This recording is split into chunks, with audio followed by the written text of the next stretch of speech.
It's a brand new day here in Wrocław in Poland, and it's the FAI Sailplane Grand Prix, and this is day 2.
pulling away now. This is it. We're into the final few seconds of this race. It has been a sprint, like we said, like Magic said, 100-meter sprint for the final. 2:9:29. Herman Luckner on 164 meters above the ground with a speed of 165 kilometers an hour, powering forward. But on the fight back, here comes world champion Sebastian Carver now passing by from the Woodjick. It's Luckner against Sebastian Carver for the final, but it looks like it's going to be Herman Luckner from Germany now, firing down half a kilometre to go, 165 kilometres an hour. Sebastian Carver, world champion, left it too late, only 0.1 of a kilometre to go. There comes the big red banner. The virtual finish line is almost in the sights. 5, 4, 3, 2, 1. Herman Luckner from Germany has finished, and he is through and takes the win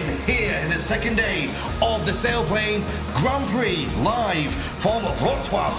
What an incredible final race and final few kilometres that was, Magic.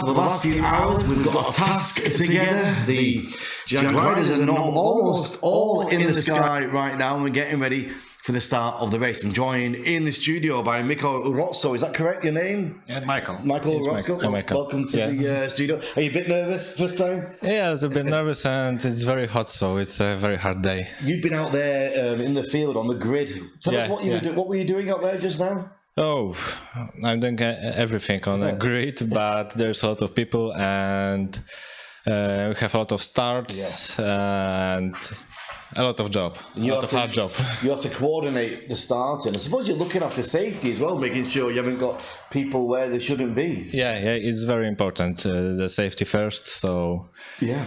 There's a lot of moving parts with the aircraft, the toll planes, the cables. A lot of gliders. A lot of gliders, very close together. People moving around. Exactly. Yeah, it's busy out there. We went out to try and do an opening video for today's events, and I think we did all right. We didn't cause any trouble, and we didn't get in any trouble either, I don't think. So here's how it goes. What we've got, the overall standings overnight. Currently in third place from Poland after 2 races, Thomas Dull. Second place, Herman Luckner from Germany, and the overnight leader, and in the lead as we're going to this third task of the event, world champion Sebastian Carver. Now, because of the conditions, the meteorologist has been checking around all the area to see just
to see these sailplanes, these gliders. Let's have a look at what they're doing. If we can get maybe a side-on view of what's going on with our pilots waiting around the start line. 17 of these pilots from, I think we've got 1, 2, 3, 4, I think 7? 17. Yeah, 17 in total. Is it 7 from Poland, or is it 9 from Poland? So 1, 2, 3, 4, 5, 6, 7 from Poland, 7 from Germany, and one from Lithuania. And I'm not. We've got one from Ireland as well. So that's how we. Stevens. Yes, he's from Poland. Yeah, well, he's Polish now with a very strong Irish accent with a little bit of a Polish tint. So let's just have a look. We can see on the screen the big green band going across the screen. That's the start line. And when you see it green, that means you're looking at it on the right side. If something's red, if you see a panel, you're looking at it from the back side. So green there, looking north, we can see that's where we've taken off. You can see the ribbon, the green ribbon where we're taking off, and the pilots circling around. We've got on the screen right now in the bottom left, Romeo Oscar, and he's at 1,500 meters. Yeah, just not much Very of a high. climb. There's good height, good altitude right now. He's good. Distance left, 105. Yeah, not started the race yet. So from Germany, Michael Petzoy, Romeo Oscar, just one of our pilots, preparing for a start. And we've got a start time in just over In 1 minute. Yeah. So do you fly much, Michael? Are you out there much on a week-to-week basis? How much flying have you done? How much experience do you have? Oh, not so much. New 100 hours, so it's not too much. So it's basic. I was watching some footage earlier of our great editor and director in the studio. His training is stall recovery training. That was quite interesting. Diving down, turning, pulling it back it's out. very interesting exercise. Yeah. All right, so we've got to start in about a minute. Let's back to the main screen. Let's have a look at what's going on with the altitudes above sea level. At the top right now with a good climb, he's at 1,600 meters. That's higher than we had anybody yesterday. Lowest down at the bottom, just below 1,000 meters. So 1,000. we should, with this... It's very high. Yeah. With today's weather and with this, a lot of humidity with the water in the ground, that should give us some thermal activity, shouldn't it? It should be. It should be a lot of thermals, but... we will see. So what would we expect? It's just over 100 meters. That's not going to be long. About an hour, do you think, for this race? For this race? Yeah. It could be 1 hour, maybe 1.5. Yeah. It could be tricky because the weather is... we have a lot of thunderstorms expected. So Right. It will be the most dangerous today, I think so. Yes. What, because of the proximity with each other, or Could you... what would be dangerous? thunderstorms will be dangerous because in that case we cannot fly. Yeah. Well, it says the start gate is open, so that must mean that we're getting ready to cross the line. Can we zoom into the start and have a look? Let's get down there and see what's going on. So,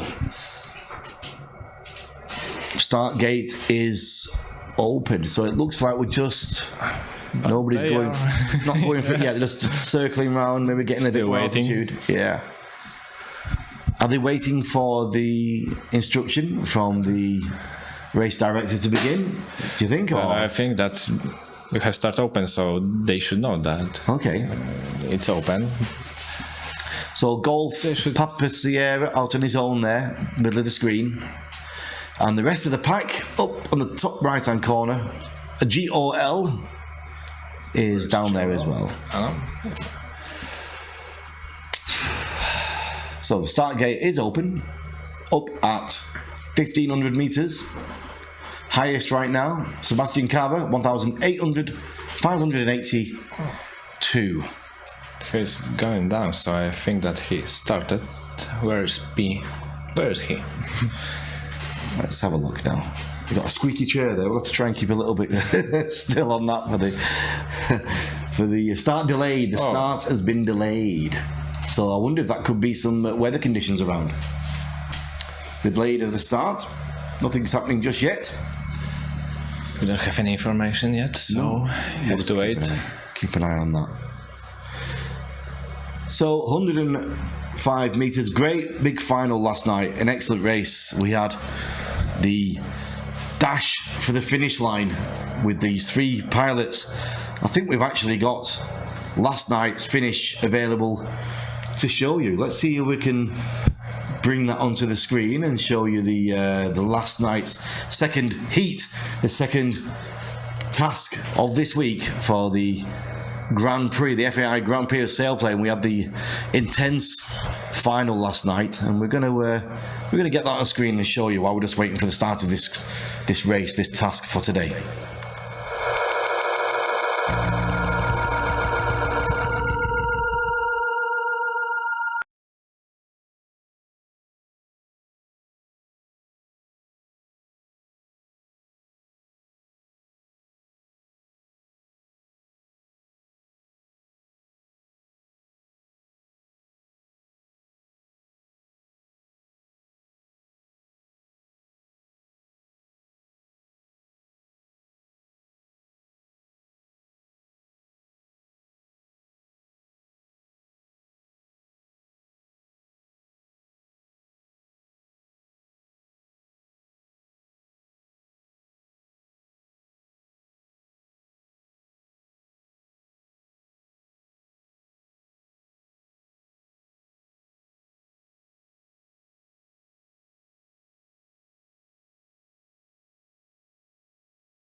And a warm welcome back to the studio here in Shermanoff. It is the third day of the Sailplane Grand Prix, and we're just about a minute away from the start of the action here. Let's have a look at what's going on down by the start line.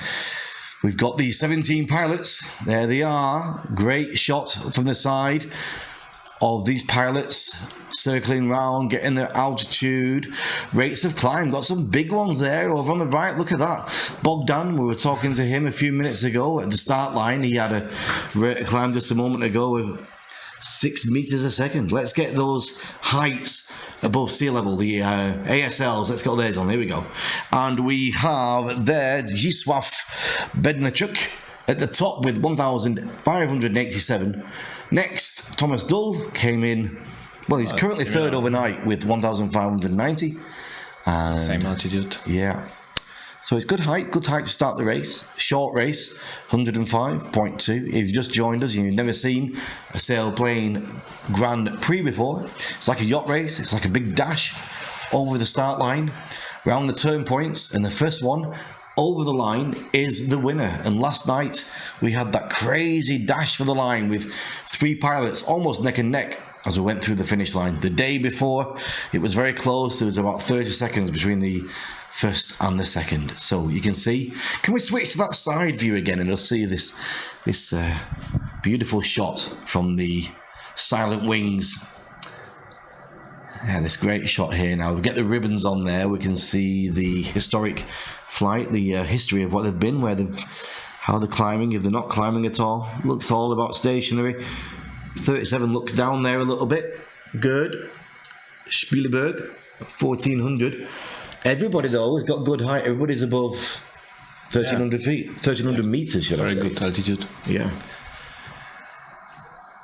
So you could estimate with a glide rate of 50 to 1, if my maths is correct, with this flight of 105 meters, from 2,000 meters, they could make it all the way around. 2 thermals and the race could be very short. Yeah. So it depends on thermals. Yes. Only one thermal to win. Incredible, eh? Yeah.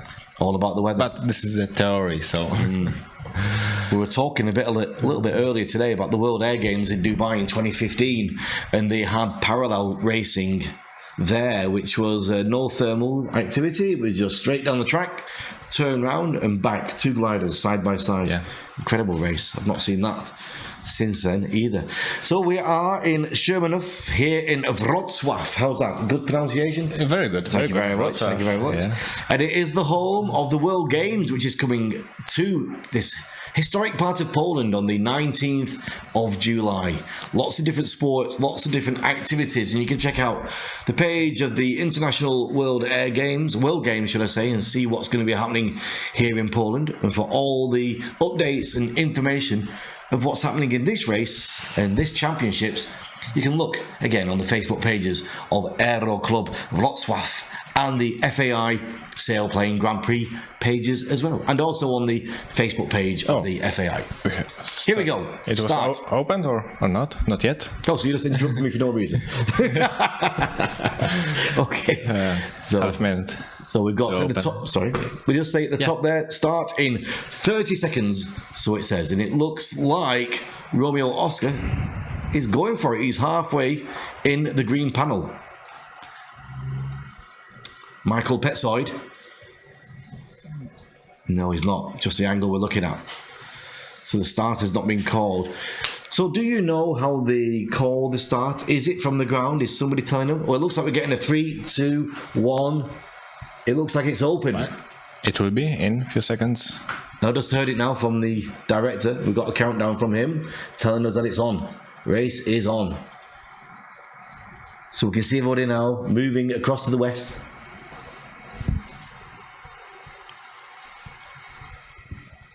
So it looks like, for me, for my untrained eye, it looks like they should be going north now. Yeah, exactly. Yeah. We've got a northwest going travel. west. Yes. So why is that then? Because the first start gate is up there, kind of northeast, isn't it? So maybe there's some prevailing wind, or maybe people who are watching who know the sport very well are saying it's obvious why they're doing that, Regan. but it's only my third day commentating here on the race, so it looks like nobody's heading up towards the track yet on that north travel. So we'll find out in a minute what's happening. It looks like they're circling back. Have we got another false start? Have they been held again? No, we have a confirmation that start is open, so from our director. He's here. So we have a 1 minute delay. No. A 1 minute delay on the start of the race. I don't know what is going on. Let's zoom in a little bit closer because it looks from this angle that they're actually over the start line. Maybe we need to get a bit closer in. Oh, there we go. We are over the start line and making an early dash.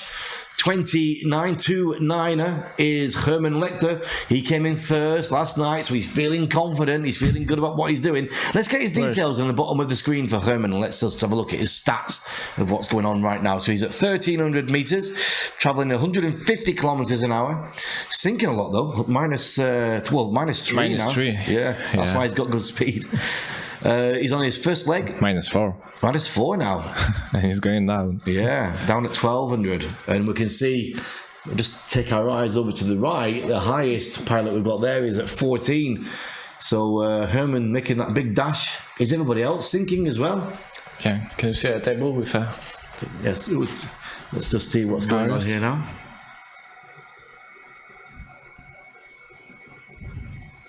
All right, so 3 kilo being followed by Papa. 3 kilo is Stanisław Wórbel. Yes. At 1,200 meters, being followed by Sebastian Karber.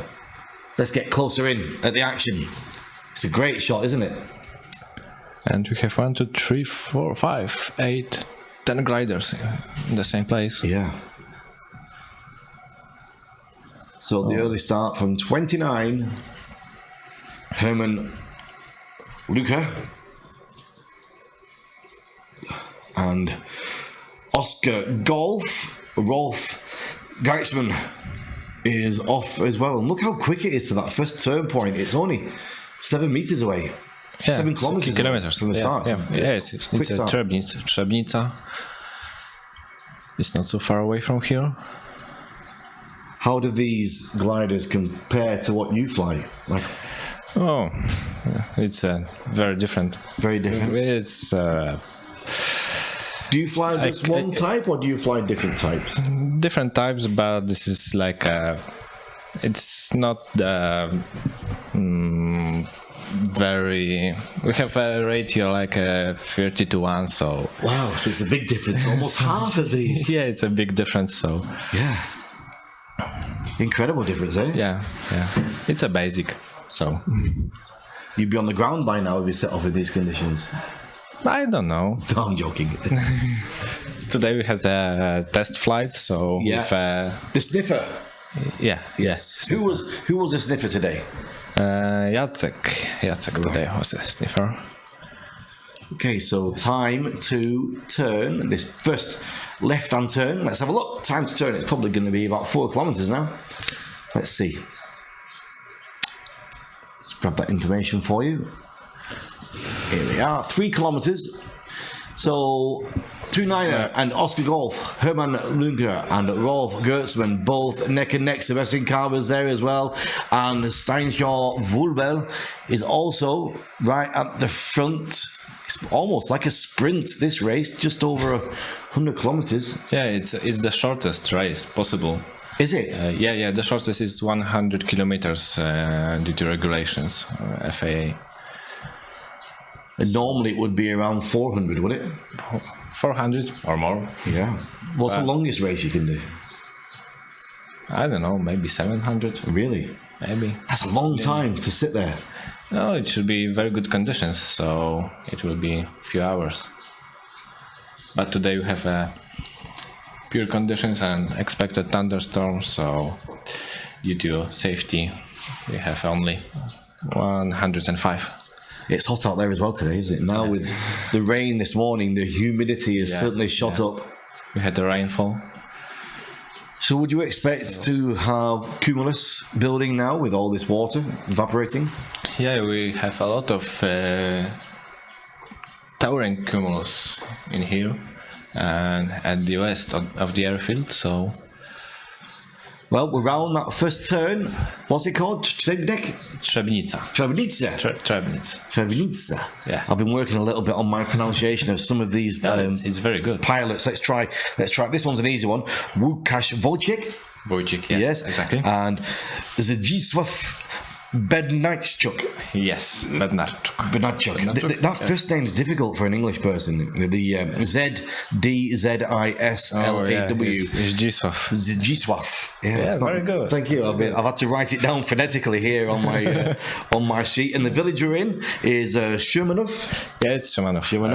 In the town and in the city of Wrocław. Yeah, exactly. Oh yes, very good. Not bad, eh?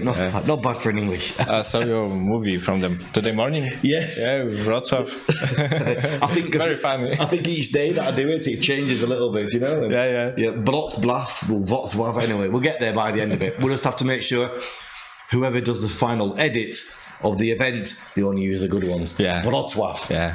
Do a voiceover for it as well. Look at them go now. Time to turn on this next one, heading to this second turn of the event. Time to turn is going to be, as we flick across, 31 kilometres, 30 kilometres now, down to the next one. And Herman, there's not much in it, is there really? There's not much time. With a race this short, there's not much tactic you can use. You've just got to go for it, haven't you? Yeah, just to fly as fast as possible. But down at everybody now is everybody less than 1,000 metres?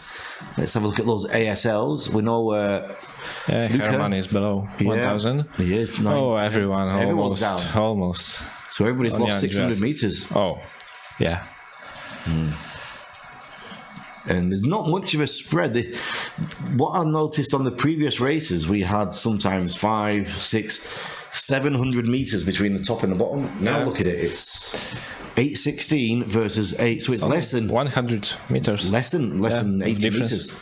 So not much in it at all, eh? But at this rate, I think with my untrained eye, they're going to need some thermal activity to get through this course. Yeah, I think so. 87 kilometres left and less than 1,000 metres. You don't have to be an expert to know that's not going to work. So there is going to be some searching and some finding. Already, Sierra 2. I've noticed like a couple of days he likes to go off on his own a little bit and just see what's going on. Sierra 2 is... Where is he? Sierra 2 is... I should remember who it was. Mark. Yeah, Mark Lehmann, Germany. He's off on his own there. So is he looking for something? Does he think he can find something over there? And down here at the bottom, Gol, G-O-L, who is, of course, Gol, G-O-L is... Adam Czelacki. Yeah, Adam. The first position. Yeah. Now, Adam, he had a crash, did he? No, who have we got in the wheelchair? Yeah, it's Adam. It's Adam. Yes, we did have a crash. That's how he ended up in a wheelchair there. And I think only a couple of months after that, he won his first championship. I don't know. So yeah, I was talking with Alex last night. There was, I think, it was something to do with just caught the wingtip on landing, which caused obviously a bad tumble and crash. And I'm not sure of his situation, whether he's permanently in that wheelchair. Is it a permanent situation? Do we know? I think so. Right. Well, he's competing, and he's been doing well. He's won a few competitions, and he's here now, and he's competed. So hats off to him. Well done, my friend. Right, look, here we are. The game is on. Sierra 2 making a dash for that second turn point. The rest of the pack, the gaggle, as we'll probably call it, the 16, are looking for a bit more energy. Can we see the rate of climb? There we go. GPS is also going. The next point. Yeah. But everyone is looking for a thermal. Well, they've got some over here. Look, 1.8, 1.4, 1.5. Sebastian Caber has found something 3 nice. meters. 4, 5. It's almost like he's got a bird's sense of the conditions. Yeah. Every sport, especially air sports, always throws up one or two people who just seem to have supernatural ability at doing what they do. From my background of the other sports I commentate, you always find there's always one or two people who just are not just good, but who are exceptionally good. They seem to have a special sense of what's going on. So Sebastian Carver, now 3.2 meters climb, and we have to be careful how we read those climb rates, of course, because as you get into some thermal activity, you might pull back and get a sudden increase, which gives a false reading. Yeah, but only for a moment you can increase your rate of climb, but the average is very good. It's more than 2 meters, so... But what I'm suggesting is that 6 and 7 we saw a few seconds ago, that's just entering the activity, isn't it? That's just what we're getting there. But he is at the top on the, well, he was on the climb. Distance to turn, 22 kilometers.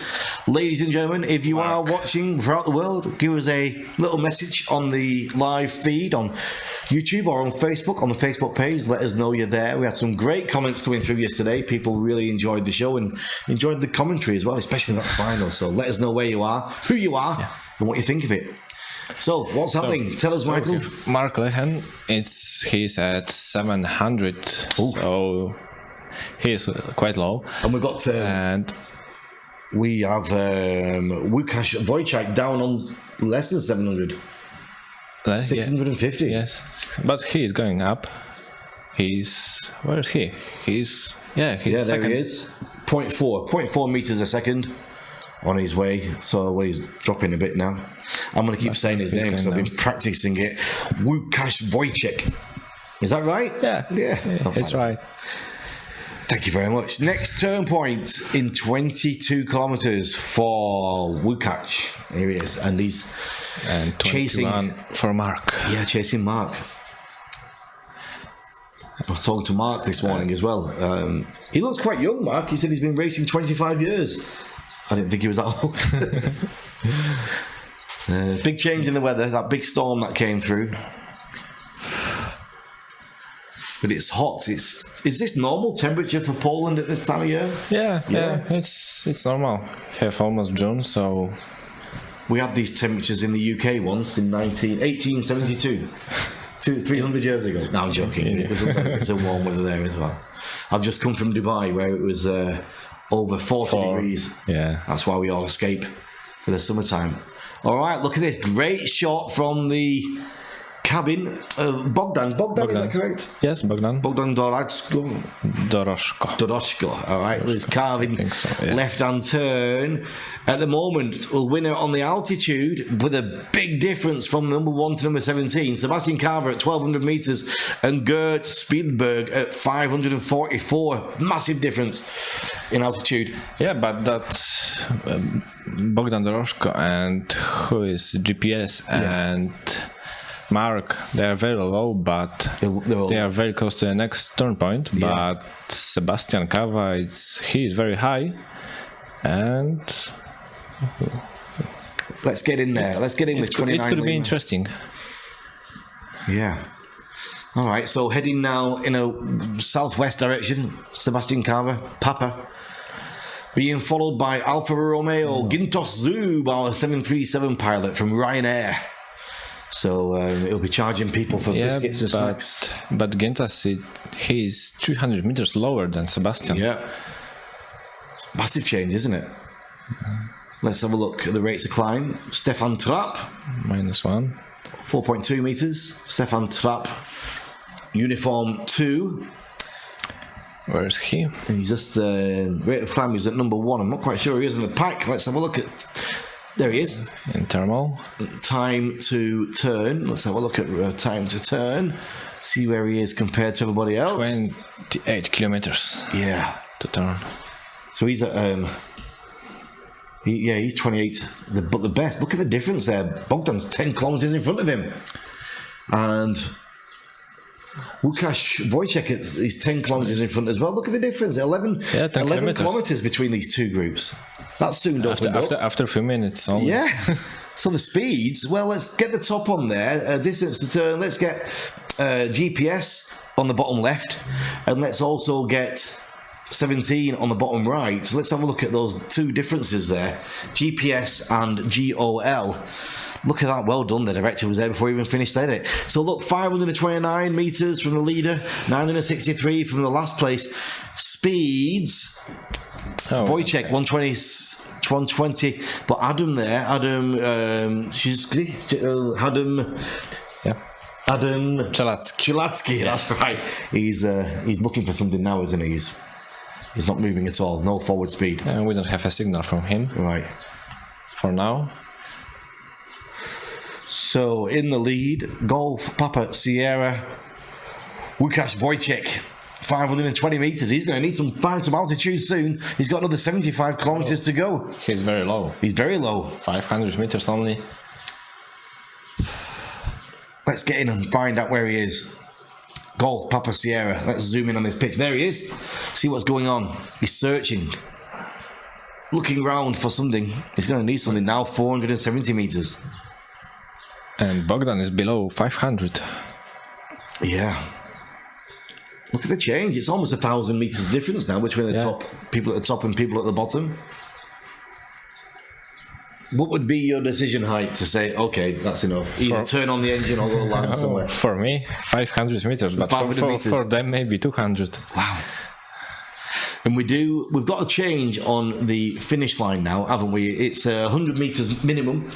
Of altitude? Yeah, that's what I said in the briefing this morning. We got a message through, sorry, I can't remember your name. I think it was Adam last night on the Facebook page. He was putting a few comments, and he was suggesting that the whole point of the GP is to make it appealing to the members of the public, and he was putting a case forward for having the final right over the top of the airfield at a lot more altitude instead of having these low approaches. How do you feel about that? The difference between crossing the line above our heads at like 1,000 meters or doing what we're doing now, these low approaches. How do you feel?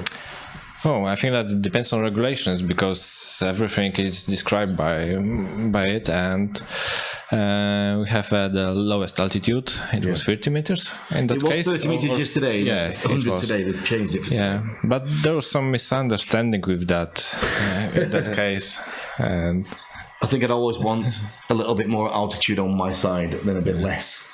One thing you don't want in aviation is to run out of altitude and ideas at the same time. You want to keep flying, that's the plan. All right, down at the bottom now. Let's have a look at these above sea level results, see what we've got going on. Łukasz Wojciech he's still below 500. We've got Bogdan's down almost at 300 meters now. Oh, it's very low. Yeah. Sebastian Carver is 1,000 meters above him. Well, it's safe altitude. Yeah. That's why he's world champion. Exactly. He's a doctor. That's his profession. That's what he does for a living. You'll know quite a few of these pilots personally. You'll know his close friends, no? No, not so much. You don't drink with them? No, they don't drink. Nobody does. They're all athletes, of course. Yeah. And all right, so Golf Papa Sierra on the screen there. Let's have a look at the rate of climb. It's 0, but we don't have a signal from him. Stanisław. 5 meters up. And rate of climb. Look at that shot. It's an incredible shot, isn't it? Showing these, the ribbon is if you're just watching this for the first time, those big swirls of colour are the trail that the pilot has taken, so you can get a visualization of whether they're sinking or climbing, the history of what they've just done. And look at the climb there, a view too, as we pass underneath. So distance left, 87 kilometers. Let's have a look at the distance to turn. He's on it again, our friend in the studio here, before he even finished speaking. Bogdan at 17 meters to the next turn. Everybody's at 17. Stefan Trapp down there, 28 meters. So kilometers, should I say. We've got 11 kilometers between the ones at the front and the ones at the back. But this altitude is what we need to be keeping our eye on right now. Stefan Trapp doing good, 1,300 meters. So we've got, 1, 2, 3, 4, 5, 6, 7, 8. 8 or 9, so half the pack above 1,200 meters right now, with 76 to go. So it's not there yet for a dash for the finish line, but... Oh no. It's very interesting because everyone have a different strategy. I think so. Yeah. Now, Wojciech's managed to find something. He's back up almost at 500 meters. Look at Sierra 2 there with that history of that flight, that climb. Quite an interesting shot. Up at 1,000 meters now. 1.5 rate of climb for Sierra 2. If you just joined us, a very good afternoon. It is just coming up on 5 minutes past 4:16:05 here in Shumanov for the third day of the FAI Sailplane Grand Prix. And what an exciting couple of days it's been. We had the awards ceremony for the first 2 days, the overnight leaders, and taking the win on day one was Sebastian Carver. There was a controversial day that was. We were talking about, first of all, we thought everybody missed the finish line, but looking in the FAI rules, it's what's marked on the ground which is important, not the coordinates you've got in your computer. So that means that everybody actually did finish the line, and Sebastian Carver takes the win day one. Day two, last night, big dash for the line there with the German Hermann Lugner ahead, full speed, came from third, finished up crossing the line a few seconds before everybody else. And here we are in day three, and he is currently... Let's have a look at time to turn, see where we are in that leaderboard.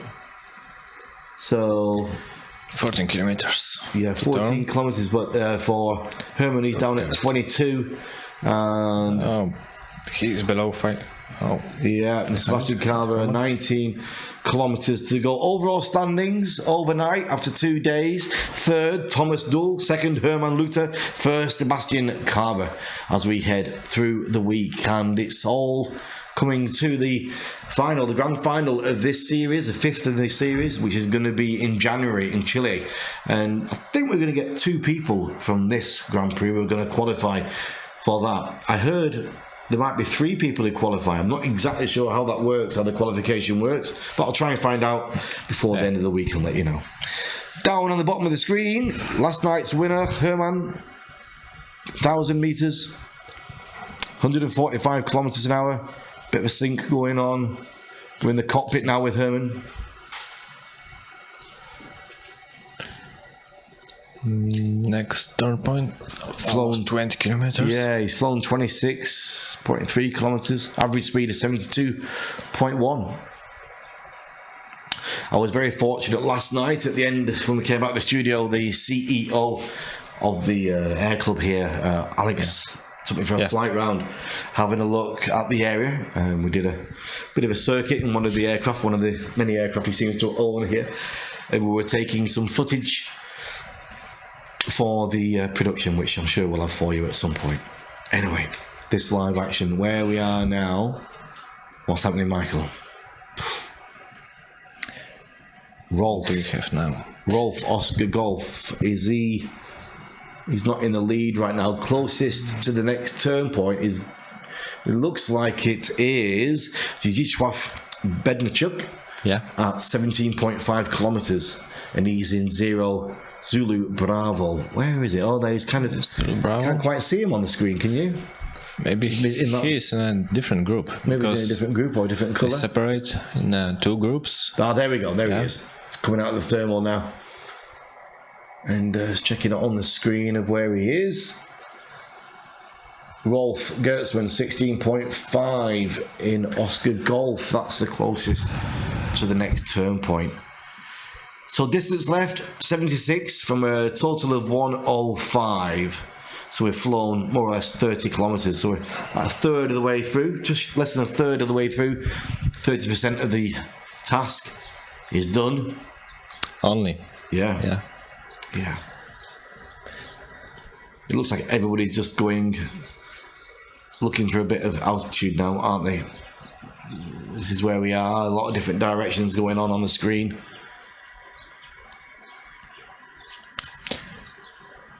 And what we're looking at there, that's the previous turn point, isn't it, on the screen?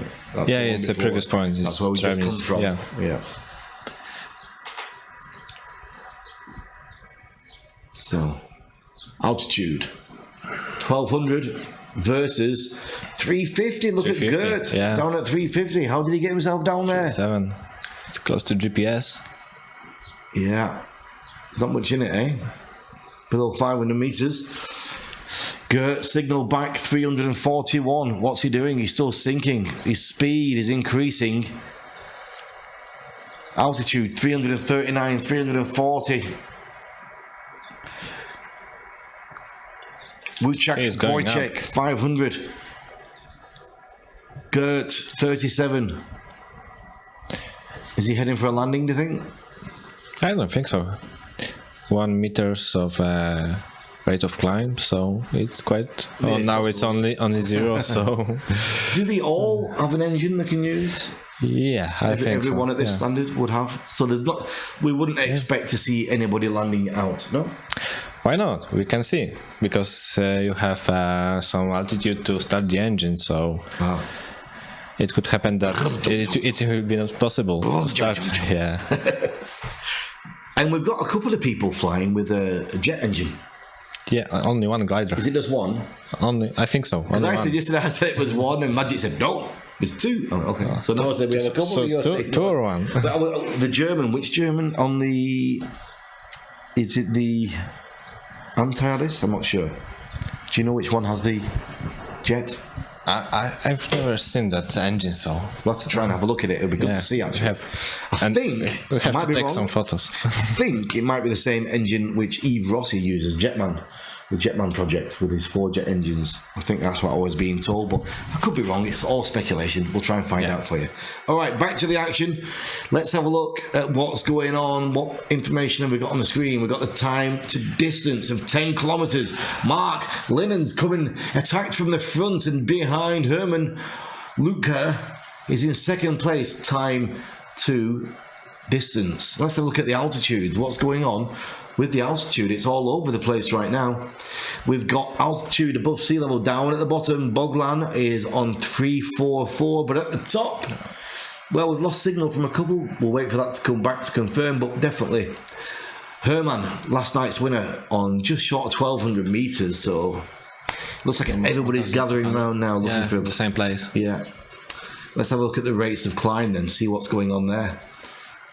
Let's see, we've got Gerd on 2.1, Rolf 2.3.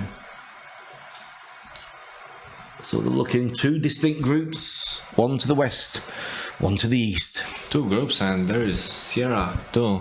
Where He's is going. he? Is he going for it? We don't have a signal for now from him, but he is close to next turn point. Oh, yeah, it's here. Oh yeah, and Stephen Crabbe, he's way away. He's all the way down we have south somewhere. good altitude. Yeah. Sierra 2, yeah, 1,000 meters more or less. And for now, I think he is a leader. Distance to turn. Can we see distance to turn? Yeah, Yeah, we have 7. 7.7. He's 7 kilometers in front. He's got good altitude. Good, yeah. Distance left, 66. Still needs a bit more height to finish off. He's going to need some thermal activity to He get is back. close. Yeah. 129 kilometers an hour. Mark Linnen. Lennon? Do we say Lennon? It's a German. Yes, the German one. You can. I'll find out. I'll ask him afterwards. Let's see how he carries on there. So 7 kilometers in the lead as we attack this next turn point. Our second, or is it the third? Second turn point or third turn point? It will be the second. The second turn point. So look at him go. 1, 2. Yeah, the second turn point. Okay, back in then. Let's see. And look, yeah, what's happened there with Stephen? With Steven? Yeah, he seems to have been down there for a long time. I don't know what he's doing down Maybe there. he's. Oh, Is he heading back? yeah. Or maybe he's he going back. He lost altitude. Maybe he started his engine. Yeah, he was at 300 meters, Yeah. so maybe he's using now an engine and going back to. Interesting. All right, then. So time to turn. Stephen Crabbe for Ireland there, a twin brother. He's heading back. So 4 kilometers for Mark, 11 Herman, Sebastian Carver, 11 as well. Now, don't diss these two yet. Last night, I think Herman was 11 kilometres behind the leader with about 10 minutes to go, and he came whizzing through and just took the lead. So there's lots of playing still to be done here, eh? Yeah. On a normal weekly basis, is there tasks every weekend? Is somebody flying every weekend like this in a group? In here? Yeah. No, I don't think so. There's only a few pilots that they are like competitors, and it depends on the weather. Yeah. Yeah. We don't have a task. Everyone is flying like he wants, so. Okay. So the competition really is different. Yeah, it's a Grand Prix. Yeah. All right, so 2 kilometers to the second turn. And let's just, I think we'll switch to full screen at the moment. And then we can just take our studio off the screen at the moment to get a better picture of what's going on. So if we just give you the full image without the studio shot, we can see. But, yeah. Let's get.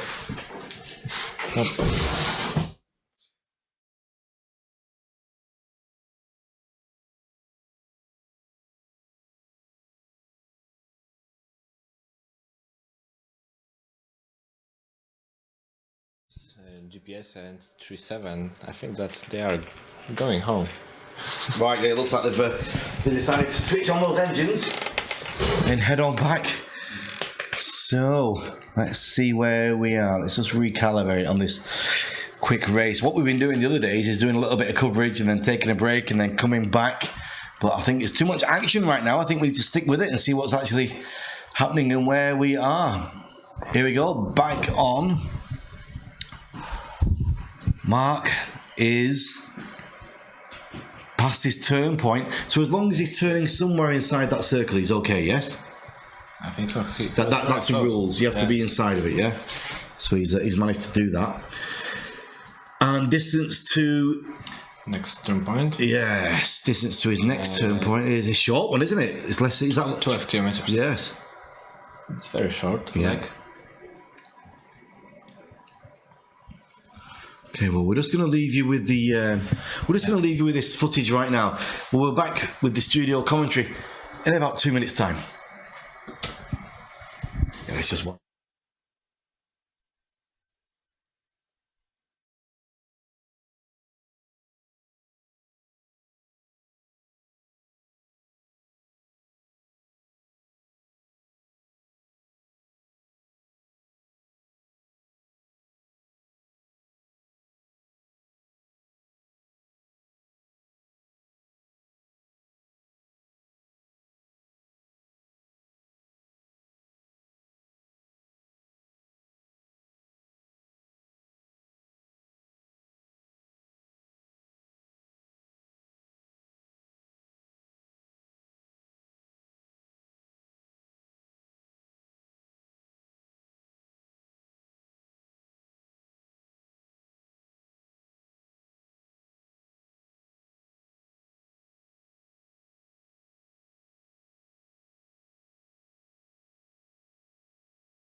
And welcome back to the studio here in Shermanhof for the Grand Prix, the FAI Grand Prix of Sailplane Championships here in Wrocław. We've got some exciting news for you. We were on standby all this morning because of the thunderstorms, but we've got some more, Michael, yeah? Yeah, we have a thunderstorm and some gliders are coming back to us, and 7 gliders? I think we've got 7. Yeah. If we can get the screen on, let's have a look and see what's going on with the gliders that are heading back our way. Our fantastic director Marta has brought us some up-to-the-minute information there of what's going on, and we can see they've found themselves a thunderstorm. So we've got 7 heading back. So I'm a bit out of my depth now about knowing who's where and what's going on. How do we know which ones are heading back straight here, and how do we know which ones are still in the race?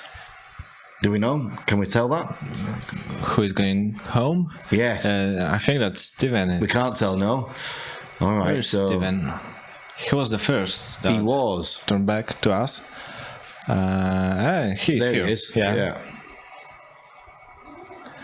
We can look out the window and maybe he's here. And we've lost signal as well from nearly all of the pilots. Very low, so... There we go. Here comes the signal again. So, I don't know what's going on. Do you? It's the weather, so... Yes, but I mean, do we know if there's still some people racing, or is everybody just heading back? I think that Mark Lehen, Sierra too. Yes. He's racing. And...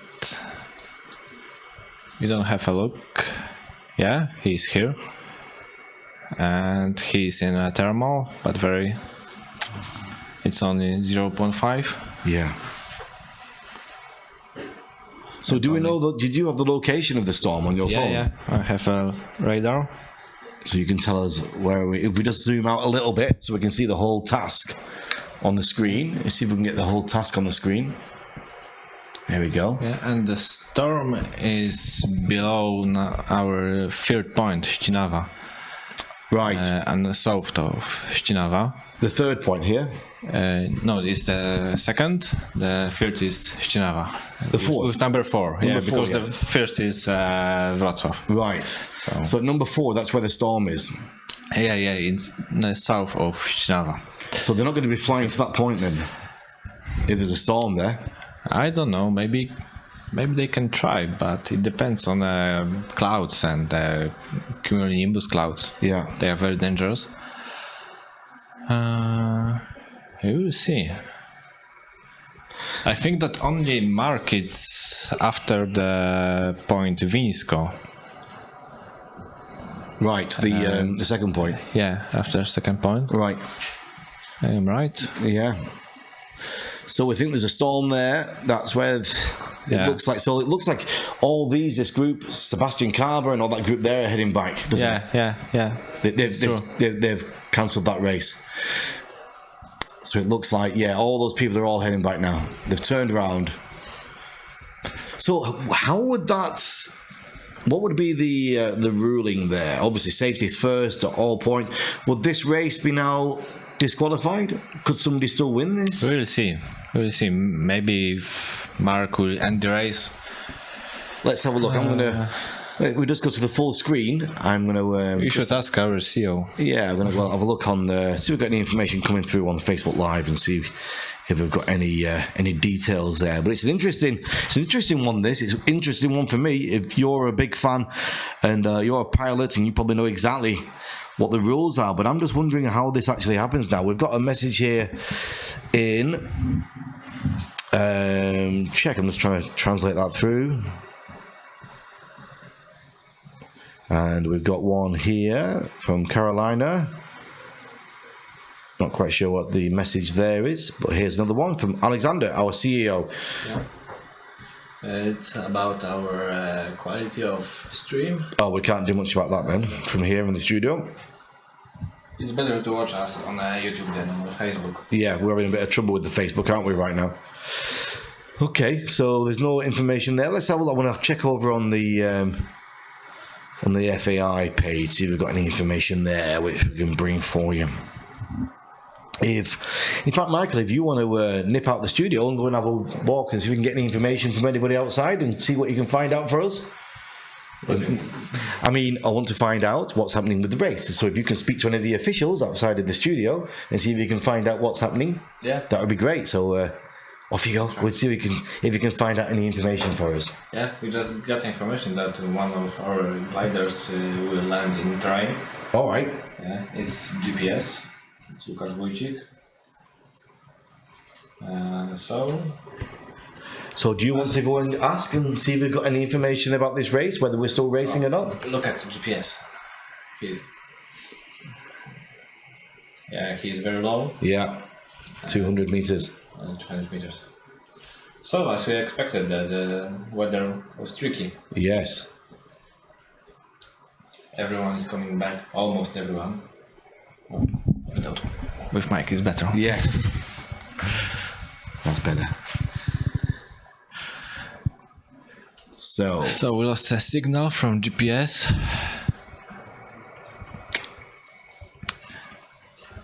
So just give it. Here's what we'll do. We'll just take a little break and we'll come back to the studio. So let's take a little break right now, and we'll be back in about 1 minute. Okay.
All right, welcome back to the studio here in Shermanoff. So the race, we've got the storms. We know what it was like this morning. Marek, race director, has joined us in the studio. What's happening, Marek? What's going on outside? Hi, everybody.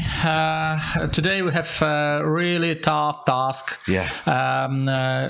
Big thunderstorm has occurred. Let's get to the screen, by the way. We get the screen on. Yes, exactly. It's on the line between Głogów and Leszno. So you can see this line over both of turn points, Ścinawa and Wińsko. Yes. And that was something what was afraid. That is why we decided to have a very short task today. In front of this thunderstorm, we expected some convection, so it occurred. But unfortunately, some pilots hit the bad condition. Yeah.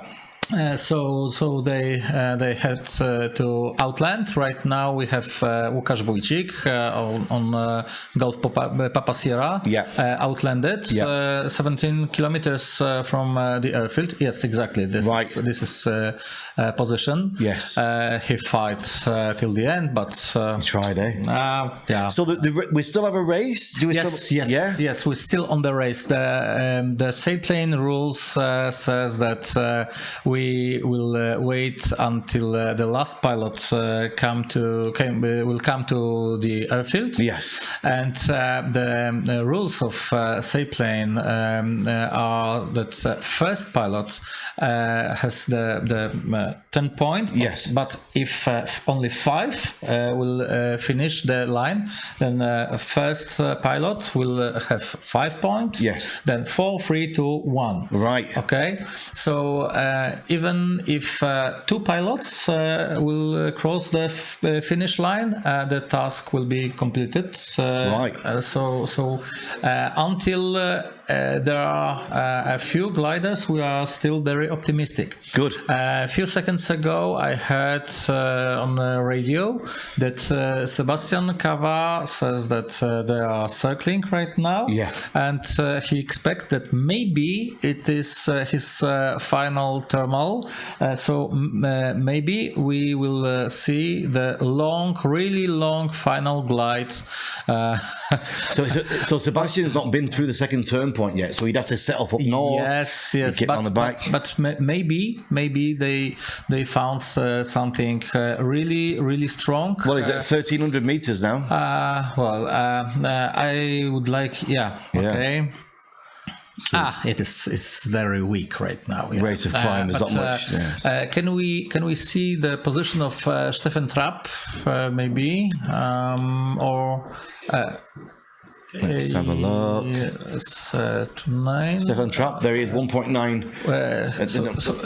He had the good thermal. Yes. Dirk Windmüller had 2.3 meters right now, but in fact the gray lines are extrapolations of where they could be. Yes. Right. Yes. Sierra 2. Now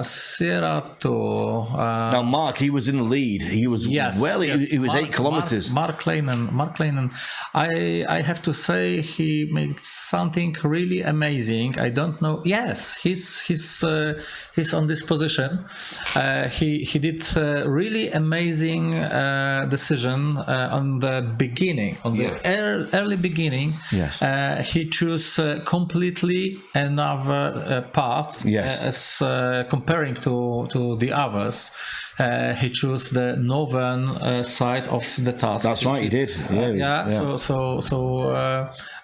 It was very tricky, very hazardous, but maybe he will succeed. Well, let's zoom out then. Let's see where he is relative to everybody else. Mark, let's just zoom out at the picture and we get an idea of where he is. He's quite low. He's below 400 meters. We can see where he is now. He's past. What's it called again? This one? Shinava. So but he's very low. I think right now. What his altitude? 380 minus 6. 300 meters. He needs to find something. He's in trouble right now. He's in trouble. Yeah. Well, I know you need to get back, but thanks very much for just clearing up what's going. Can you stay for a few more minutes, or do you have to go? Well, I'm just looking outside of the window. We have some gliders coming back. Yeah. And because Łukasz needs to come back to the airfield. Yes. We have to organize the team who will pick him from the airfield, from the field, to the trailer. We have special trailers for those gliders. Right. Not all gliders has the same engines. size. Yes, because some of those gliders has the engines. Right. Even jet engines. Yes. That helps to come back in difficulties, in difficult conditions. When gliders very low, pilot can decide to run engine and to come back. But not all gliders has the support. So we don't all have of all the 17. We don't all have engines. No. Only a few. Right. Unfortunately, Łukasz has not. Yeah. So we manage the team to pick him from the field and safely bring back. And to prepare for tomorrow. Yeah, good. All right, well, you heard it there from the director of the race, Marek, who's been working every hour of the morning. It's like my simultaneously. There are some words that you never can say properly. Well, we'll let you get back to what you need to do. We'll be back here in the studio in the next couple of minutes.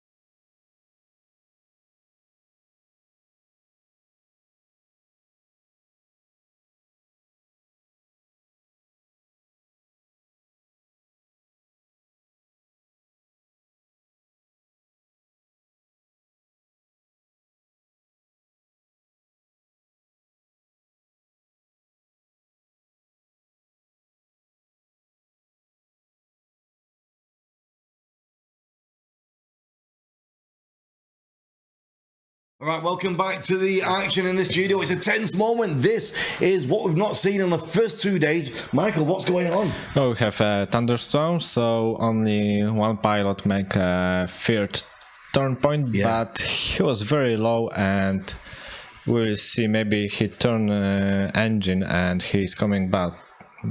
And you were saying we've got some lightning happening. Yeah, we have a lot of lightning now. It's 1,000. This is on your radar. It's my radar. We have a lot of lightnings. Yeah. Close to Ścinawa and Winsko and Lubin. It's very close. But Mark. Well, it looks like he's found some climb. So maybe he's not using his engine. If we zoom in there on a Sierra 2 on Mark and to see what's going on with him. Yeah, there you go. You see, he's got a rate of climb 1.7. He's circling round, so that suggests he's not using an engine, doesn't it? Yeah, it's true. 2 meters, very good. So he could, he's got 41 kilometers to the end of the race. If he's only using his own power, if he's not using an engine, if he's doing what he should be doing here, we could have a winner of the race. Yeah, he could have come from nowhere and blown it all out of the water in these tricky conditions. Incredible stuff. Right, well, he's at 570 meters. He's got 64 meters to go, and he's going 113 kilometers an hour. While it's Mark Linen, I hope I'm getting his name right, in this 105 kilometer race. Time to the next turn is 30 kilometers, and that's the compulsory one that we have right before the end, isn't it? Yeah. So here he is, straight attack now. But look at these. He's saying he's got a 1.9 climb. That suggests it might be engine. Yeah, it's a line, so. And then 2 meters now. And a very low speed. Its ground speed is only 85 kilometers. Yes. But in that condition with 2 meters up, we'll see. So I'm just getting the message through that Golf Papa Sierra did do a landing, and the staff are already on the way to pick him up. Now, so there he is. We can see him in the field. Now, the message we got sent through here says it was an emergency landing. Does that mean there was a problem, or does that just mean an out landing? That terminology, do you know? Emergency landing? It sounds not so good. No. I don't know. I don't want to alarm anybody there, but I don't know why we've got that actual word in the message, because the terminology I've heard previously has always been outlanding. Now we've been past this message saying emergency landing, so we don't know what the situation is there, but we'll let you know about that as soon as we have some more details. Just looking out the window now, I can see big rain clouds all over the sky. I think it's tricky now to try and continue competing for these pilots. Let's go in back to Sierra 2 and see where he's at and what's going on. So Sierra 2 making a straight line for it with this continuous climb rate. So that, for me, an untrained eye suggests he's got an engine on there. I think so. It's an engine. Okay. And I can't see anybody else heading for the turn points. I think everybody's heading back. That's what it looks like to me.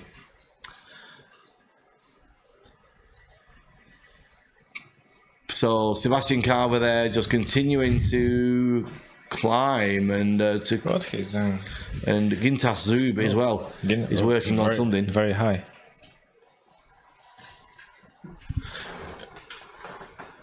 So we're just checking the information now.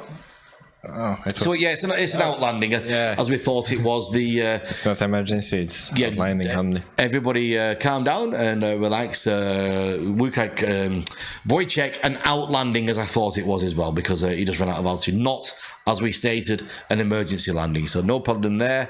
He's not. In fact, there outside his studio goes his crew to go and collect him. So yes, just to restate for Golf Papa Sierra, for Łukasz Wojciech, outlanding, not as previously stated, emergency landing. Right, so back to the action. Gintas Zub. Where is he? He is in a bit of a climb going on there, just a small 0.3. He's at 1,600 meters. He's high up. He's looking good there. And we've got Sebastian Carver at. They are in the same place, 1,400 very close meters. to the airfield. It's less than 10 kilometers. Yeah. Well, they're in the middle of that second and third turn point, so they need to get that second turn point if they're going to continue with the race. They had to go to the second to Winsko, I think so. They've not been to that one yet. Which one's that? Is that the second or the third? It's the first. This one? Yes, with number 2 is the first turn point, because the first point is Wrocław, and yeah, they are after the Trebnitz point. Oh, sorry, I'm looking at... Let's just zoom out a little bit there. I'm not getting the full picture, are we? So the second turn point, let's just zoom out so we can see the third turn point. They flown through the Trebnitz and they come back to the Wrocław, but with that altitude... They've not been through this one yet, no? Yeah. The top of the screen, they have been through that? No, not yet. No, they haven't. So that's no, they have not. Yeah. Not yes, they haven't. No, they have not. So there they are. They're right back down, almost where we started from. They haven't been through the second turn point yet. So almost the all race. So it's almost like starting again for them. Yeah. And 29, two Niner and Oscar Golf. I'm not quite sure. I think the only person who's made it through that second turn point was Mark. Sierra 2. Sierra 2, it's a Mark. Yeah. Yeah. So I think that's where we're at, isn't it? Yeah, looking outside, dark clouds again. Here in this third day, the third task. Big responsibility for the meteorologist this morning. He's got to decide the information he's given out. Of course, like in any air sport, the decision's down to yourself. It's safety first, and that's for yourself, whether you decide to fly or not. You don't rely on other people's information about what you're doing, but he does do the best he can. Oh, a great shot there of Golf Papa Sierra's support team heading out towards him to find him and bring him back. So in the meantime, we're just going to have a little break and try and recap about the information we've got. And we'll be back in the studio in the next few minutes.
And a very warm welcome back to the studio. We're here.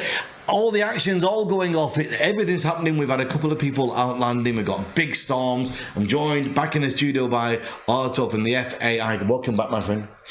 Welcome. The big story right now is we're looking to find somebody who's still flying, who's still competing, and Oscar Golf still is. He's heading to that second turn point. He's on his own. There's only one person done that, and that was Sierra 2, but we think he's heading back on his engine. So Oscar Golf, he's the one right now who is heading for that second turn point from Germany and Rolf Gertzman. So we're going to keep our eyes on him. He's got a good altitude, nearly 800 meters.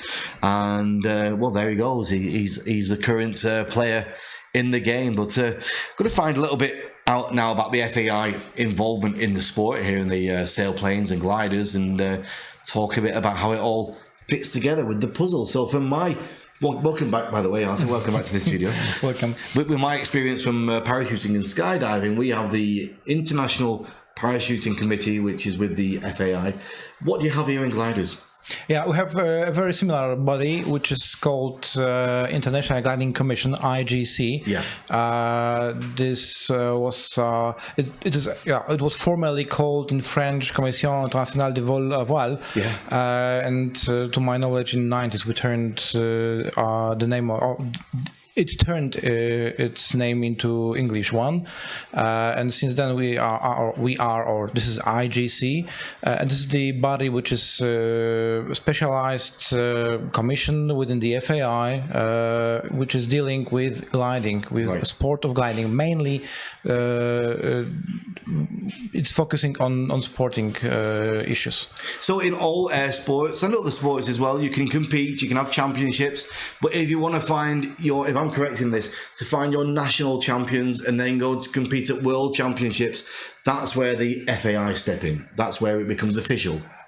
Yes, actually we always use the name of FAI as the main air sports controlling body. Right.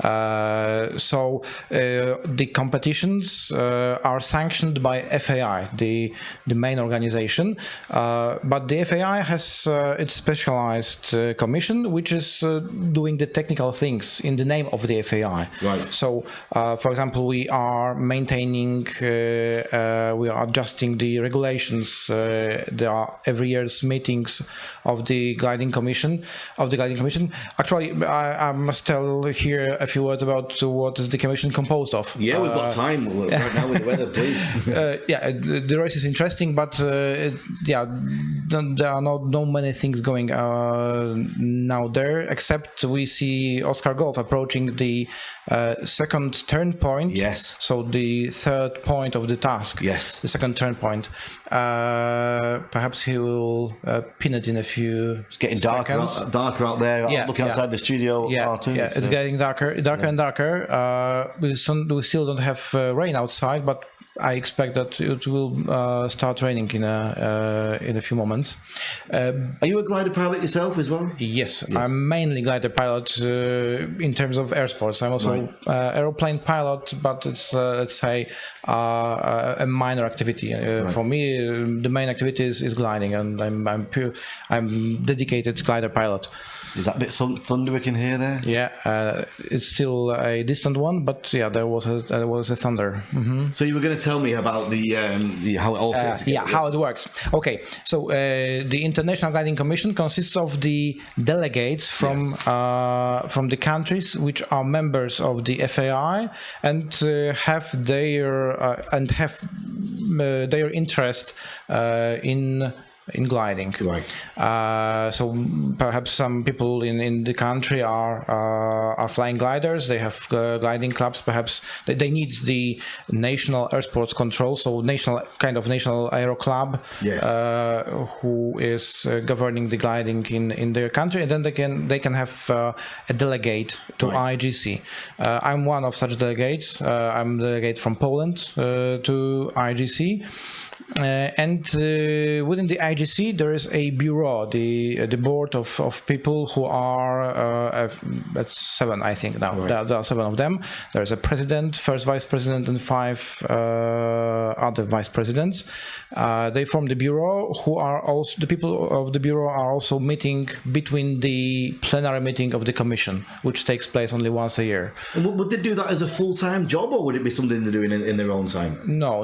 It's let's say I can't find the right term in English, but anyway, it's not a professional activity. Yeah? Right. We are doing it voluntarily. Okay. The members of the bureau are, of course, it's much more time-consuming for them than for other delegates, because, as I told, they are meeting at least 2 times a year, sometimes even more frequently. Right.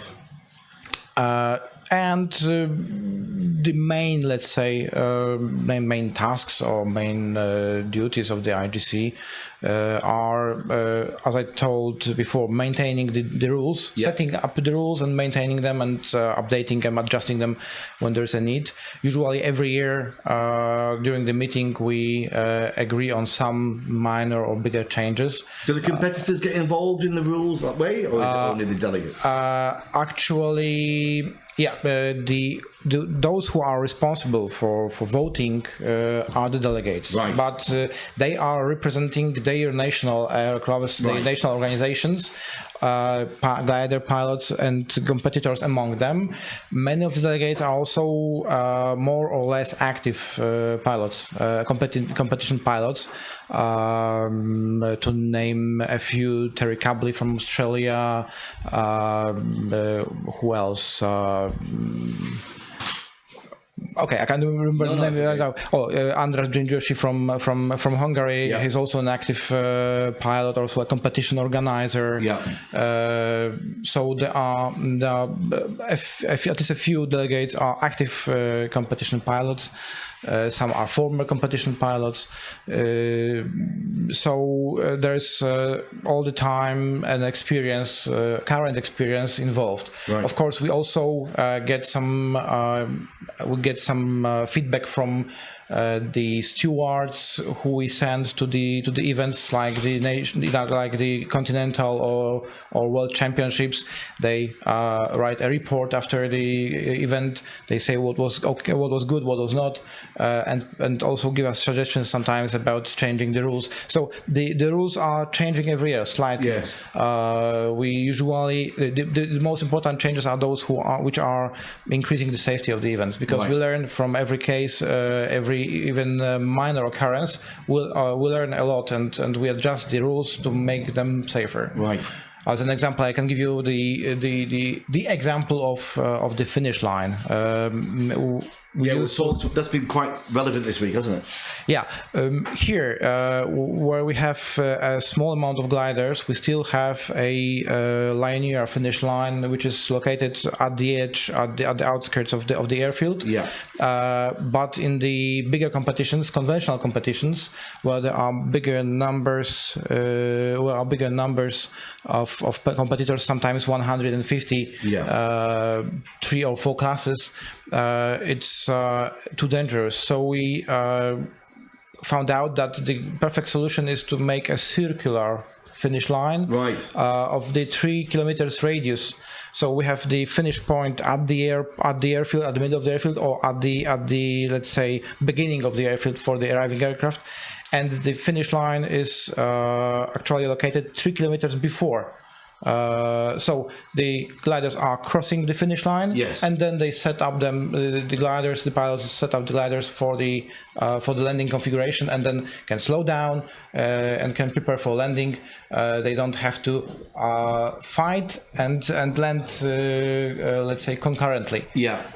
We got a question come through. I don't know if we can find it now. Let's just see.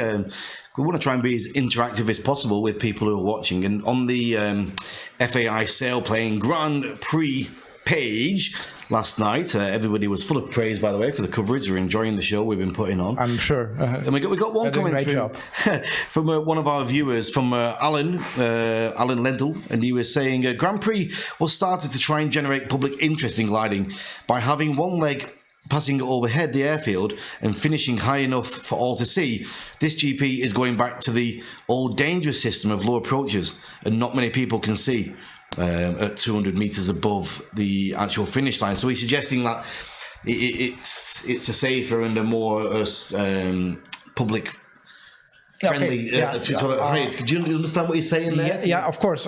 It's an interesting point of view.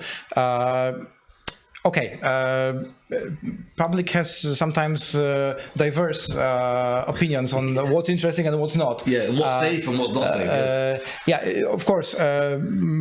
It's one of possible ideas to let the gliders fly over the airfield or over the public or close to the public so they can see. But on the other hand, then you will have a very, in my opinion, dangerous situation when at the low altitude gliders are turning, for example, back to land. For the landing, yes. For the landing.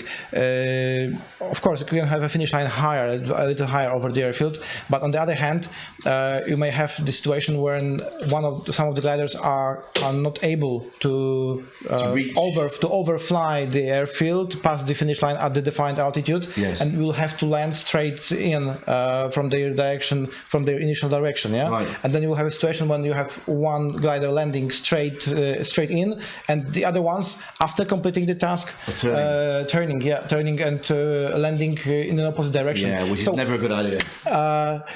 Safety is not easy. Usually we learn that some solution which looked great and very, very safe turns to be actually something opposite. And also as well, in any air sport, as we're all aware, there's been decades and decades of trial and error to find out the safest way of doing things. And so what we're doing now is just not off the cuff. It's come from many years of experience and people finding out the best way to do things. It's better to adjust the things, than change them rapidly or turn them by 180 degrees. Yeah. And there's a lot of action going on with the gliders quite close to the ground, isn't there? And they're close to each other. It's not as if they've got their own airspace to play with. There's of course. When you are low and close to others, it's quite it's at least uncomfortable situation. You must be aware. You must watch out for other gliders which make a threat for you, and the ground which is another threat for you. So between Scylla and Charybdis trapped a little bit, but of course when such a situation happen, you just slow down. You think less about competing, but staying airborne and still be safe. That's right. You've always got to remember, it's like we have in other air sports as well. No matter if it's competition or a fun day out, always at the top has got to be the safety and the flying of the situation has got to come first. Let's just take a slight break.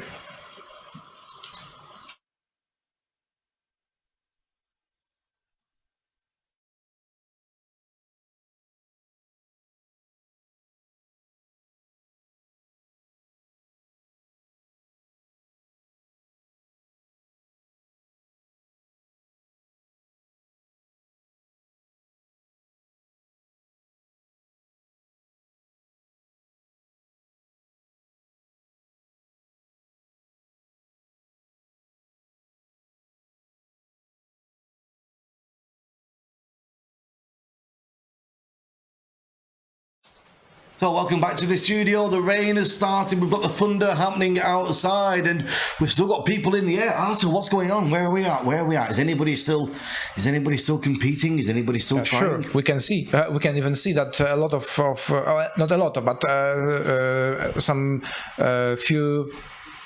7. No, I guess about 6 pilots are still airborne. Some of them quite high. We can see Delta Tango, which is at 1,500 meters. The Windmiller, which is also almost as high.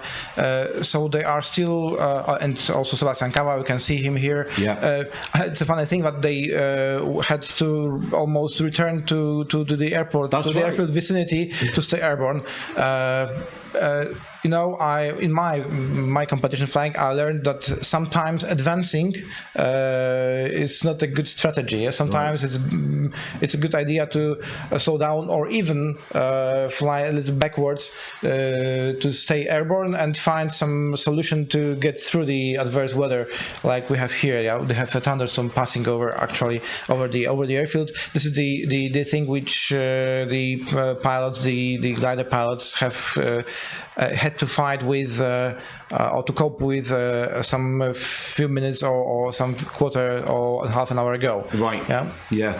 So, going back to my first day here, remembering what I was being told, altitude is your energy, the lift is your energy. That's what's more important. That's your power, isn't it? That's everything you want. So advancing is not always a prime goal. It's keeping your altitude, keeping up, keeping in the air. The most important thing is a balance. You must balance the altitude, the direction you are advancing.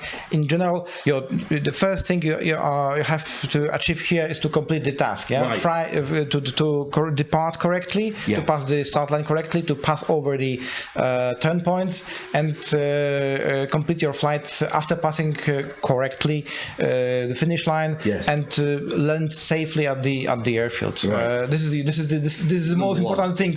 This is do it safely and do it this way I described it. Yes. And then you may apply different strategies to achieve this goal. Some are better, some are worse. They depend usually on weather. Actually, today's weather is very demanding. Usually thunderstorms are very tricky to cope with. Yes. As a glider pilot, inside the glider, you still don't have a wider picture what's going on in the atmosphere. You see only what you see outside from the cockpit, and you see only a small, let's say, section of the complete situation. Right. And you base your decisions on what you see, and here the experience is a great thing. It's of great importance. Yes. Because when you experience a few thunderstorms in flight, you know better how to to deal with this situation. To fly, sometimes it's a good idea to pass underneath. Sometimes it's a good idea to try to circumnavigate the thunderstorm, which is always a time-consuming thing. But so sometimes it's the only way to get to the turn point. The worst thing about the thunderstorms is that they are actually, the thunderstorm is a big thermal. Yes. It's one big thermal, and this is the thermal which is killing the thermals around. Right, so it sucks out all the energy from around it. Exactly. But you don't want to be in the middle of it, it'll rip your wings off, won't it? It may. Usually the thunderstorms are the worst, the most destructive inside the clouds, and at the edge of the updraft and downdraft, when you have a border of those two masses, one climbing and one descending rapidly. This could be very dangerous and destructive. Actually, it can destroy a really rigid structures, even of the military jet airplanes. Right. So sometimes there are updrafts and downdrafts of 50 meters per second. 200 kilometers per hour up and 200 kilometers down. Wow. In tropical areas. Okay, we don't have tropical area here. But 20 meters per second, which is something like 80 kilometers per hour, may happen. Updraft and then downdraft. So when they are adjacent, you have a very sharp change of the airspeed, not the airspeed, but this very sharp, very strong turbulence. What would be the maximum operating altitude? They wouldn't be getting up to 4,000 meters, would they? They wouldn't be playing with that because there's not much oxygen up there, really. You need oxygen to fly high. But you see, when we are flying cross country, especially in flatland area, not a mountainous one, you usually keep your height or altitude below the cloud bases, the bases of the cumuli cloud. And they tend to be about 5,000 feet, which is 1,200 meters, 1,300 meters. It varies. Sometimes you may fly below you may successfully fly below the cumuli cloud in our climate here in the in middle of Europe. You can even below 1,000 meters or even 800 meters sometimes, because because the rule is that when you have lower cloud bases, also the thermals are more frequent. Yeah. Right. So there's kind of a proportion between the height of the thermals and the distance between themselves. Yeah. Yeah. Of course, it's not comfortable because usually you are below 300 meters above the terrain. You must be preparing for landing. That's right. You must be either looking for some place to land out if you don't have the engine on board. You must look out for the suitable place, suitable field to land out. So you have only say 500 meters of the usable height. You must climb to 800 and then use only 500 meters and then be in another thermal or look out for the landing spot. Yeah.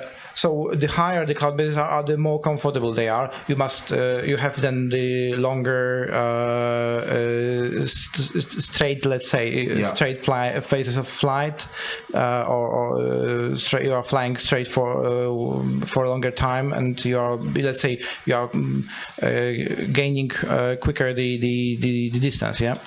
Let's just go back to the action and see what's going on here with the racing with Oscar Golf, Rolf, and it looks like... perhaps the overview would help us. Yeah, we've got the overview there. We've got also as well Zisław Benarchuk as well heading. So just here we are in the middle of a group of we can clearly see 3 gliders which are in the range of the OGN stations. Who they are: Zulu Bravo, Papa, and Oscar Golf. They are somewhere in the middle of the second leg of the task. So they were not. They didn't reach the Winsko turn point yet. And we can see that they are flying actually opposite direction. Yeah. So the situation there still is not promising. Perhaps they can find the let's say trespass for the cloud, for the weather, to the second turn point or the third point of the task. And the OGN signal, the stations, the broadcast that it goes down to before it comes to us, are they permanent bases or are they put on just for the race? No, to my knowledge, we use those who are located permanently on the ground in several locations around,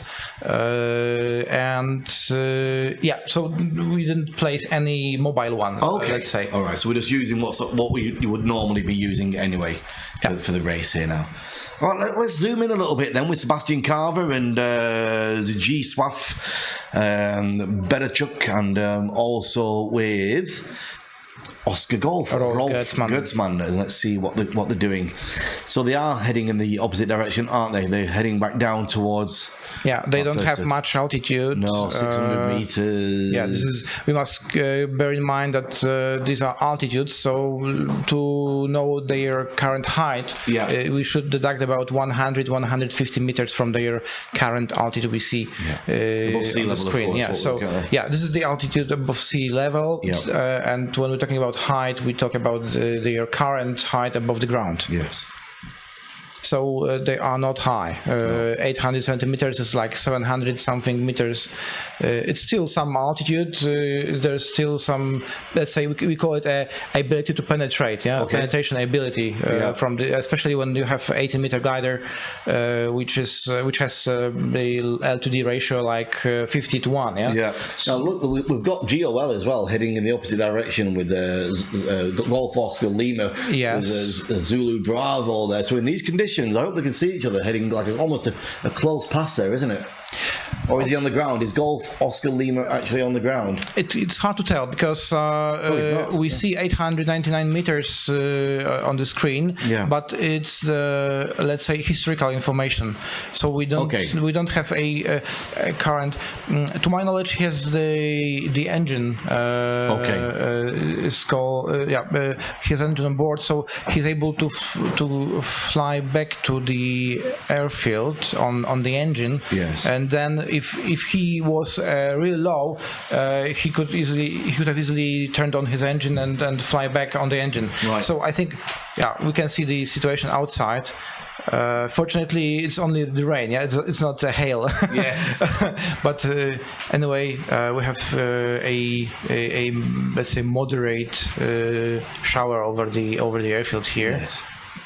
It's nice to actually bring in a bit of cool air through the studio, which is quite nice. Yeah, we can feel the chill here, and actually such a chill is also killing the thermals. Yeah, it just takes it all the way. Yeah, it cools down the ground, cools down the air, and for dozens of minutes or even an hour or more. Yeah. Even if there's the sun operation behind the thunderstorm, it's completely dead. Yeah, the weather is completely dead for let's say half an hour or an hour even. We're here in the studio at Shermanov at the third day of the FAI Grand Prix, Sailplane Grand Prix from Wrocław, and Arturo from the FAI is joining us in the studio with me, Regan Tetlow, and we're looking at the action. What turned out we thought was going to be a quick dash around the block, a quick task of 105 meters and 105 kilometers and 200 meters, should I say, has turned into a bit of an endurance with storms and all sorts of things going on. Arturo, it's looking like we could still have Papa, because I still have 2 or 3 people able to complete this race.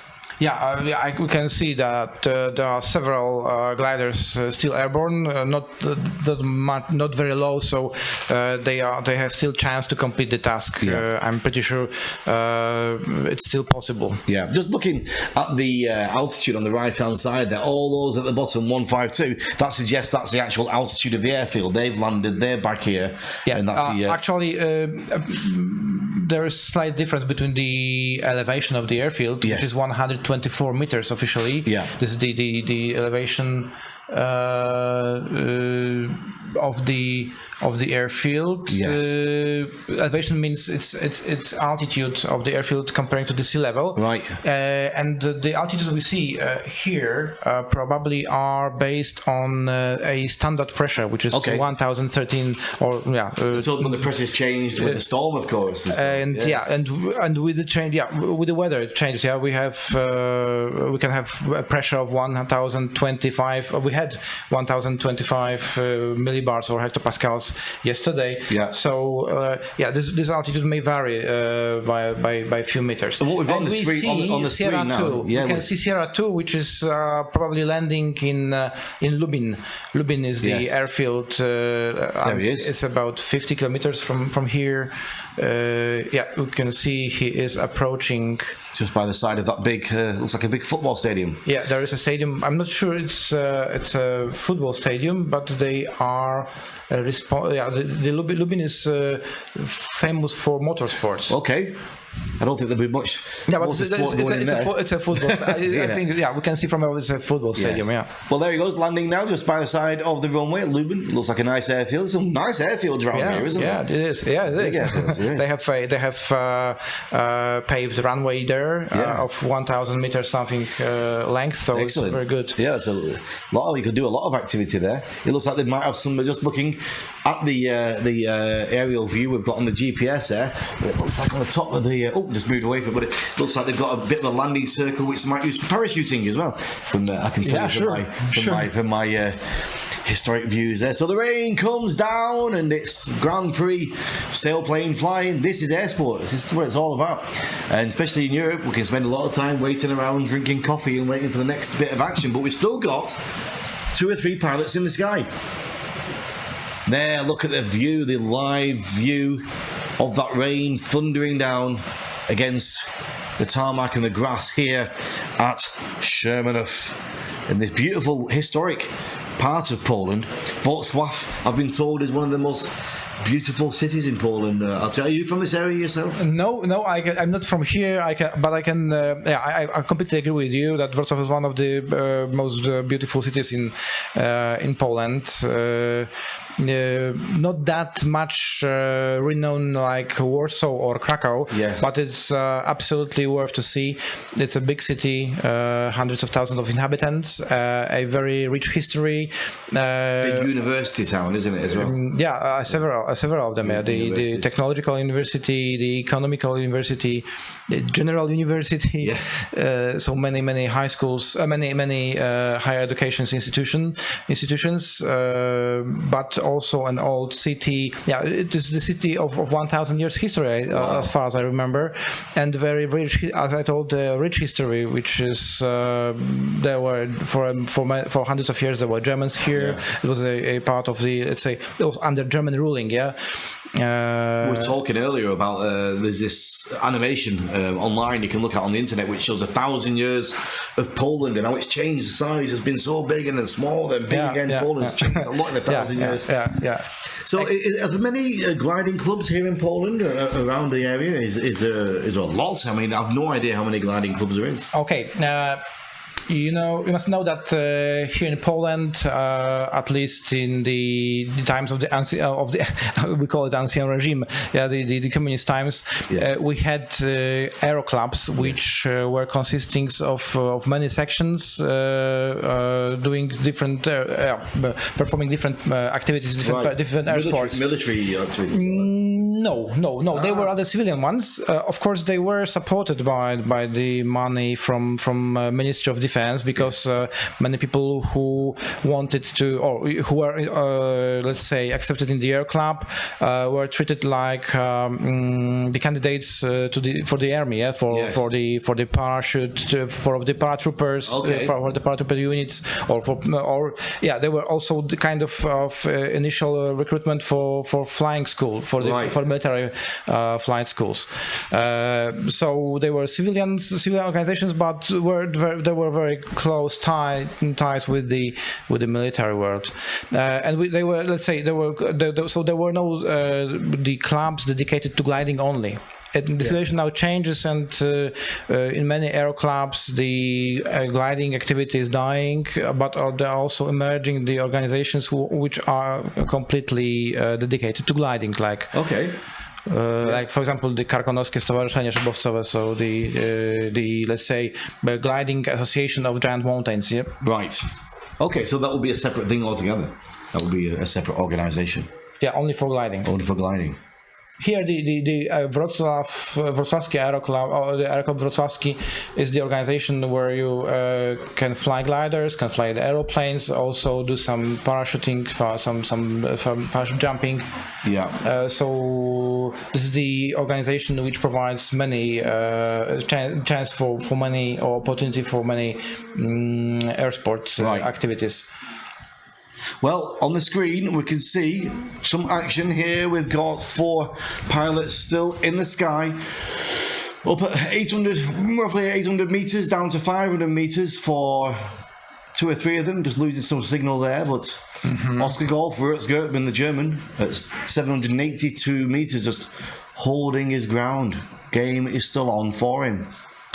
Yeah, we can see Oscar Golf now heading towards the airfield. We can't exclude that he has, let's say, decided to turn back and cancel his. It's looking that way, isn't it? Yes. Perhaps the situation, the weather, perhaps is doesn't give any chance in their view to complete the task, and they think, okay, we are speculating now. Yes, I mean, it could quite easily be in clear sky there, couldn't he? He could be heading towards this thunderstorm we've got right now. Is this storm that big? Are we covering that area of where he could possibly be? Who knows? We don't see. No, we don't see. We should see we should try to see the satellite image. Then we could say more about it. But I think it's quite. It's probably spread over the area for many kilometers. Well, Sebastian Kaber, he's definitely heading back this way now, looking from his cab, heading towards what was the start line. We can see it's red now because he's behind what it was. So he's heading back. And let's go in the cabin of Thomas Dull, number 4, Delta Tango. Let's see where he is. Let's see his direction of travel. Let's get him on screen there for you. Bear with us a second. There we go. He's almost back here as well. And of course the G Swaff Benenchuk, where he is also. He's just circling around, I believe. Just getting some information.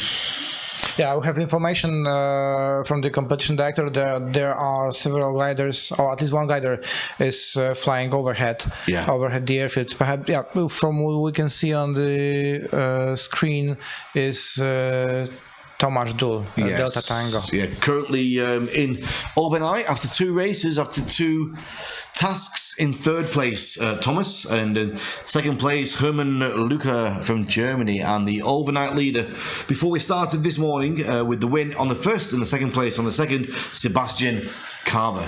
So that's where we were, and that's how we stood. Just some noise outside. Engine-powered glider going thundering through the airfield. Yeah, the thing worth to note is that it's the jet engine-powered glider. That's a jet one, yes. Yeah, so when it's approaching, it sounds really like a jet aeroplane. I wonder what it was. And that's Thomas, isn't it? No, it's not Thomas. Thomas is flying. That was Papa, that was Sebastian Kawa. We see him on the tracking before the airfield because we have a delay. Yeah. So I think we've got 2. Just trying to find out. I think we've got 2 gliders with the jet. Sebastian Carver, and one of the Germans has got the jet as well. One of the older Germans I was talking to. I'm not quite sure which one it is, but I'll try and find his name and let you know. I won't help you. I don't know. Yes. But I know that this technology is already available in new gliders as well as as a retrofit to older ones. All right, so that's up there, and anybody else still at a decent altitude? Only really Rolf Gertzmann on Oscar Golf. Is he heading back this way as well? Is it game over for him too? Let's see if we can find him. Where is he? There he is. He's flying also towards past the Oborniki turn point. I'm pretty sure he hasn't completed the other 2 turn points, so he has also decided to finish his flight today. And it is now 17:22 in the afternoon here in Shomanov, so there won't be an opportunity. If it were early enough in the day, would they try and restart if the weather suddenly cleared, or would that not be possible? No, once the race was started, yes. The gliders were on the task. You cannot do it again. Right. So only one race for the day, and the race is considered to be started when you. Oh, what a beautiful sight outside! That was incredible, quite low as well. Yeah. Well, so when the gliders are launched and the time is when the competition director declares the time of the opening of the start line, the task is considered or deemed to be open, then you cannot repeat it. Yeah. Okay. Well, whatever happens, you can of course stop the task. You say you cancel the day even after opening of the start line because for serious safety reasons. Yes. Of course, but you cannot restart it. Right. So would we consider now, looking at what's happening, that that's the end of today's race? Everybody's heading back this way, is that correct? Let's have one final view before we sign off, just to make sure that nobody else is still competing. It looks like everybody's heading back this way. Oh, we've still got Dirk Windmiller is still somewhere over there. Yeah. So somewhere in the middle of the task. But we can't say. Yeah, there is a clear signal from him. Yes. But we can't tell. Yeah, he's climbing or flying straight. I guess he's flying back on his engine. Yeah.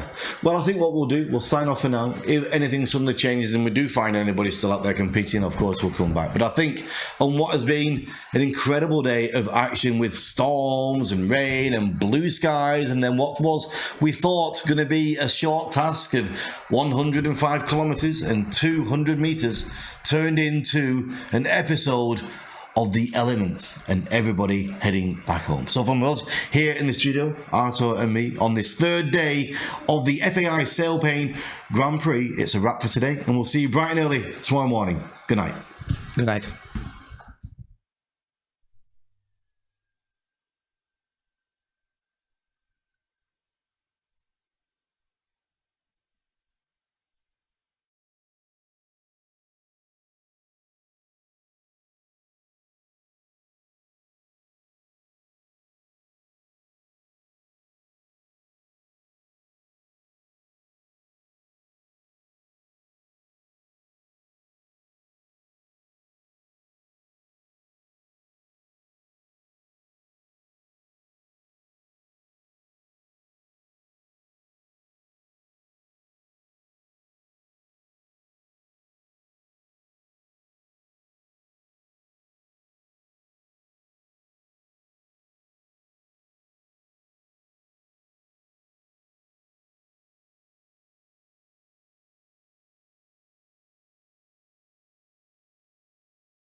pulling away now. This is it. We're into the final few seconds of this race. It has been a sprint, like we said, like Magic said. 100-meter sprint for the final. 2:9:29. Herman Lundner on 164 meters above the ground.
2:09.29.